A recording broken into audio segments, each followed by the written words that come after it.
In this exercise tutorial video, I'm going to teach you how to do a single leg hip thrust, okay?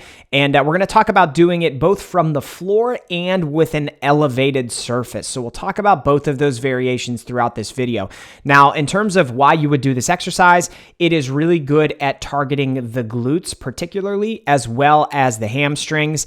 And the more elevation you use when you do this exercise, the more difficult it will be and the more it will challenge those muscle groups. Okay, so in terms of the setup for this exercise, it's pretty simple. You're going to set up on the floor and you're going to be laying flat on your back. I like to get my arms out to the side of either side of me and have my palms down on the ground because that actually helps provide my body with some stability while I do the reps of this exercise. So you'll set up that way. And then, if you're doing this just from the floor, you're going to have your feet directly on the floor. I like to get my ankles directly below my knees. If your feet are too far forward, you're going to be targeting more of the glutes and hamstrings and perhaps make it a bit more challenging. Whereas if your feet are very, very, very close to your body, you're going to be engaging more of your quads. I don't like to really bias either one of those all too much, and I like to just get a standard setup, which you can see in the B-roll footage of me doing this exercise.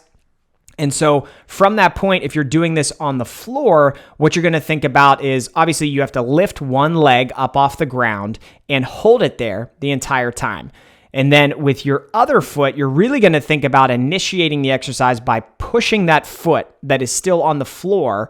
Think about pushing it through the floor to initiate a hinge with your hips where you're thrusting your hips upward and you're thinking about at the very top of each rep, squeezing your glutes, okay? And I think it's nice to actually pause at the very top of each rep just for a half second to a second to make sure that you truly are locking things out, squeezing those glutes.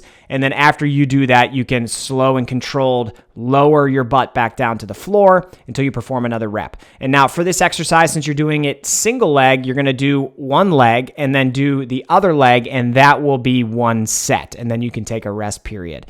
Now, if you're going to do this exercise with elevation, a lot of those form and technique pointers are still the same. It's just going to be the fact that with elevation, this is going to get a lot more difficult. So you can choose to elevate your foot just a little bit, maybe with a yoga block or something like that, and slowly work your way up in terms of elevation. So you'll see here, I'm doing it on a box. That's kind of midway between something like a yoga block and actually doing it on a bench.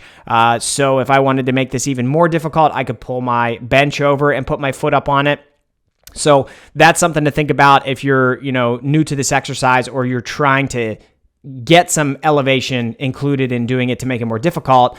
You might want to work your way up in terms of elevating that foot over time. But you're going to put your foot on whatever elevated surface that you have. And again, the technique pointers are still the same. You're going to raise that other leg and then think about pushing through your foot to hinge your hips upward. Now, since you have elevation, it's going to be a bit more range of motion, so you're going to elevate those hips even further, but still use your hands and arms for support to keep your body stable and lock out those hips and glutes at the top, and then slowly and controlled lower them back down to the floor. I hope you found this exercise tutorial video helpful. If you did, make sure you subscribe to the channel for more strength training tips just like this.